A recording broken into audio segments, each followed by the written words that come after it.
Alhamdulillah, salatu wassalam ala Rasulullah sahaba ajmain.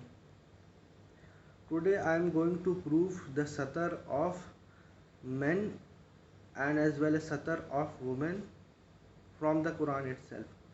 The Quran says in Surah Nur, ayat number 30, that tell the believing men to lower their gaze and guard their private parts.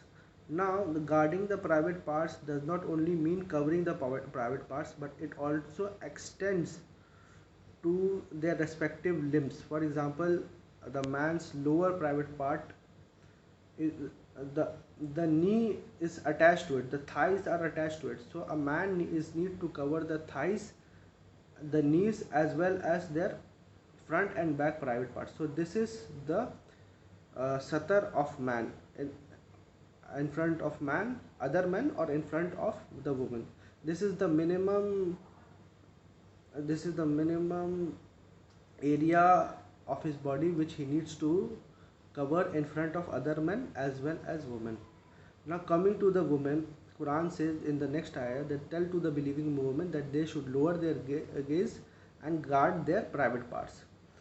So the woman has two private parts. The upper private parts includes her chest, and the lower private parts includes, you know the front and the back private parts of the woman. So the lower private part is same as that of the male, that you need to cover the private parts, and that will extends towards the knee. And at the same time, the upper private part of woman, you need to cover the breast, and that will get extended toward the elbows of the woman, and that will extend towards the stomach as well as back side, the back of the woman as well, because the elbows and the stomach is attached to the chest, which is the upper private part of the woman. So covering the chest, elbow, thighs and knees is the satar of women in front of other women. Fine.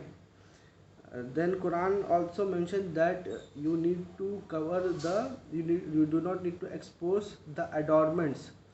So the woman wears adornments usually in the places like wrists as well as ankles. So the satar gets extended towards the wrist as well as ankle. So now the the extension of woman in front of other male who are not his mahram, who are stranger men, it extends towards the wrist as well as ankle, which means that whole body is covered, and the coverage should extend towards the wrist and the ankle.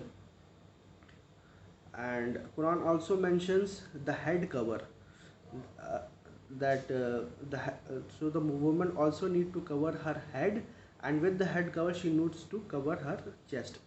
Then Quran also says accepts what appears thereof, which means that the woman can expose their hands as well as their face, because this is these two things are the things which usually appears thereof.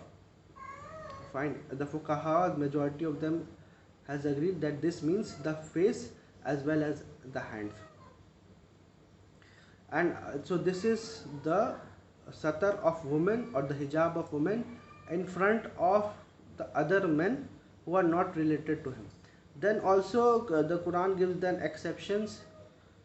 towards exceptions, that a woman can reveal her adornments in front of a list of male relatives, the mahram male relatives given, and other women who has not reached the puberty, or those who are slaves and other people before which she does not have to cover their adornments.